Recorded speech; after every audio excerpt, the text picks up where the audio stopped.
Waa'ee Oromoo Oromiyaan sinittima moggaasa maqaa Oromiyaa irraa yookaan Lewis Craft namni jedhamuun bara 1837 haga 1855 ba'a Afrikaa naanna'ee maqaa moggaase kaartaas qopheesseera.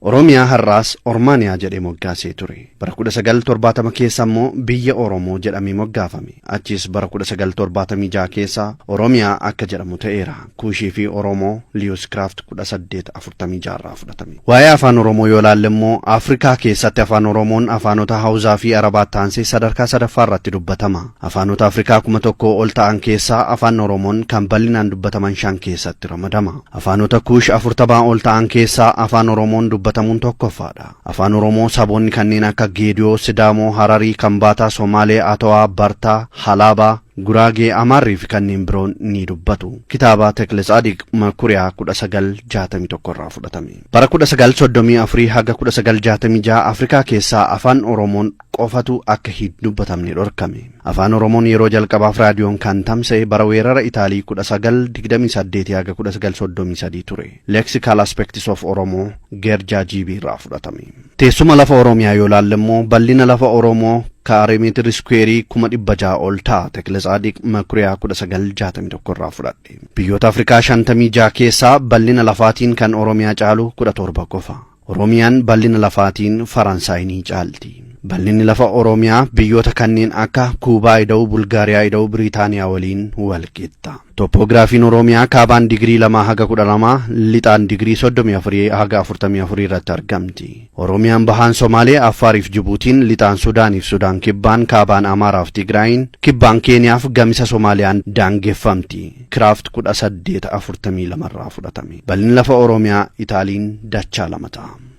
Oromiyaan nyaata aadaa kanneen akka aannan, damma, dhadhaa, foonii fi akaakuu midhaanii, cumboo, kashii, caccabsaa, marqaa, mooqa, buna qalaa, cuukkoo, biddeena, ittoo fi kanneen kana fakkaataniin beekamti.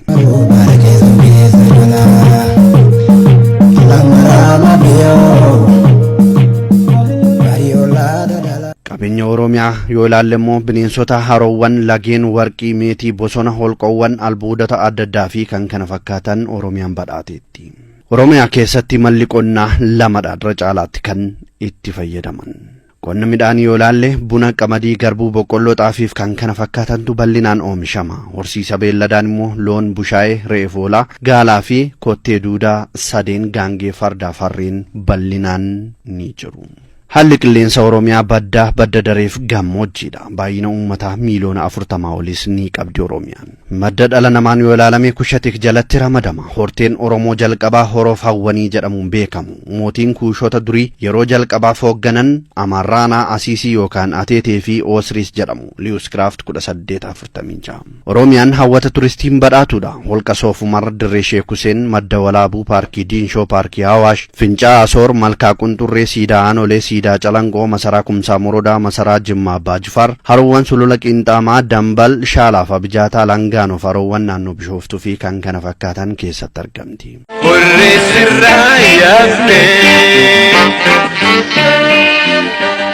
Oromoon gootota hedduus qabdi. Abishee Garbaa, Oliiqaa Dingil, Muluu Wasanuu, Leenjisoo Diigaa, Roobaa Buttaa, Hajii Adam Saaddoo, Aliyyi Cirrii, Koloneel Huseen Bunee, Jeneraal Waaqoo Guutuu, Waadaay Hubataa, Buubaa Bal'aa, Caammaa Nuur, Elemoo Qilxuu, Taaddasee Birruu, Faxxansaa Iluu, Daannoo Beeraa fi Abbabee Biqilaaf kanneen kana fakkaatan hedduuti jiru.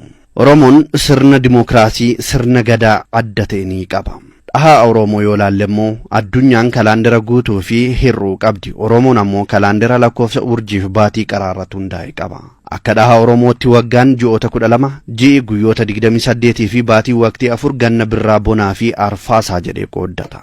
Lakkoofsi dhahaa Oromoos aduun lakkoofsa yeroo, urjiin lakkoofsa guyyaa fi ayyaanota carraa, addeessi lakkoofsa ji'aa, tibbanaa fi baraa ni ibsa. Sirni gaa'elaa Oromoo, Oromoon dhaloota sarara abbaa torbaan booda malee hin fuudhu.